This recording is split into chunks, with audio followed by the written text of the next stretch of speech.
Hey, quick update.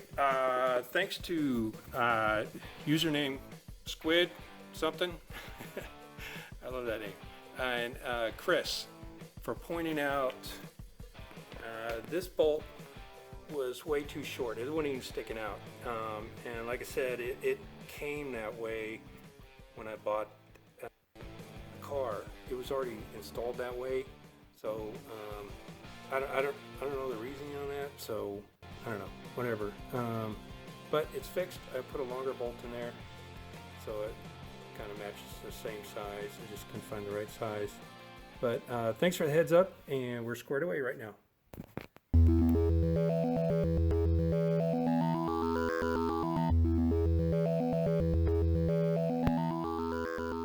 All right, we're at the Flexplate, and here's the problem or opportunity.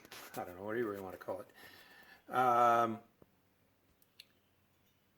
I need to, in sequence, torque down the bolts, but I only can see at least two of them and get to two of them because the engine will be upside down, and then I'll be able to torque those to specs. But I need to turn it every time so I can get to these bolts. But it has to be in a certain sequence, and they have to be torqued in 3 separate foot-pounds, so you get an even pressure of the Flexplate going against the engine. To do that, you can get a tool online, I guess, for like 30 bucks. They don't make one at the auto parts stores, so you can rent. So the tool, what it does, it screws in here and here, and then it sits within the teeth. So I was thinking why don't I make my own? I can have something here screwed in here and just sit right there in the teeth, go in straight into there, and then unscrew it, rotate it, put it back in. What I'm thinking of using is a leftover part from a engine stand that I used to make my car rotisserie. So I got to cut this in half. It's really thick, and then I got to grind it down. So let's get started.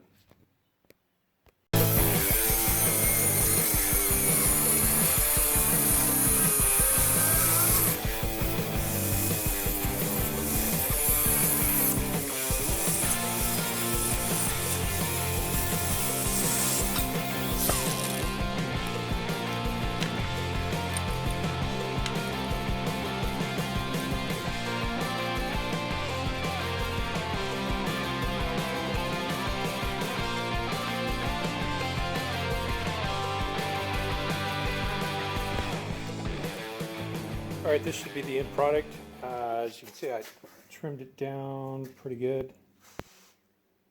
But the whole idea is to have it rotate in and lock in. And then I just tighten down the bolt enough to where it stays in place and locks in the flex plate. Then you can come over here and torque down the bolts. And then you just undo it, rotate it, lock it in, and then torque down the bolts again in the sequence that you need. Look at the book. This is again, this is the book I used how to build GM LS series engines. If you're going to do this your first time doing it, this is really good. Also, you can do it too. YouTube channel out there. Mike did an awesome job in documenting his on how he did it, and I kind of followed his steps. But I appreciate all of his guidance. Anyways, on page 135, and you know, they have a sequence down. They just want you to do it kind of in a star pattern for torquing. And there's 3 torque sequences, 15, 37, and 74. And use a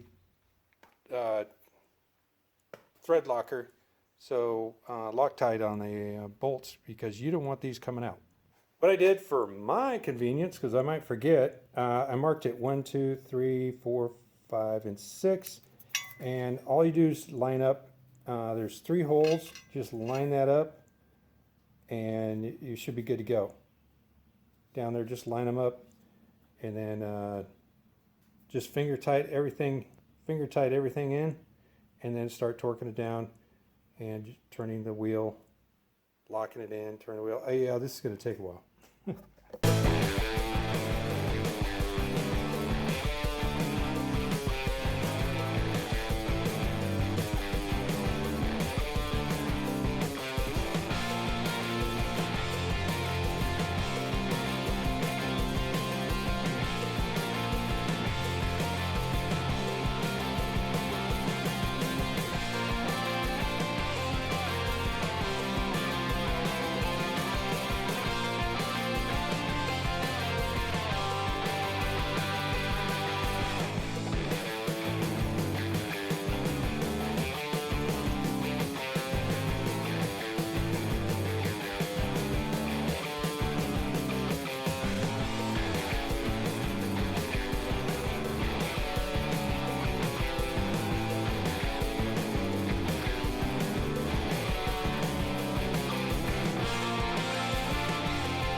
All right, that's the Flexplate install. A little tough, but remember 15, 37, and 74, and just doing a star pattern, and just so the Flexplate's level as it goes in. And this tool came in handy, really handy when you're doing the 74 foot-pounds. So make your own, or you can buy this for 3 easy payments of $25.99 plus shipping and handling. Just kidding. Anyways, there it is. It's in. Thanks for watching, and I'll see you next time on RestoMod Garage.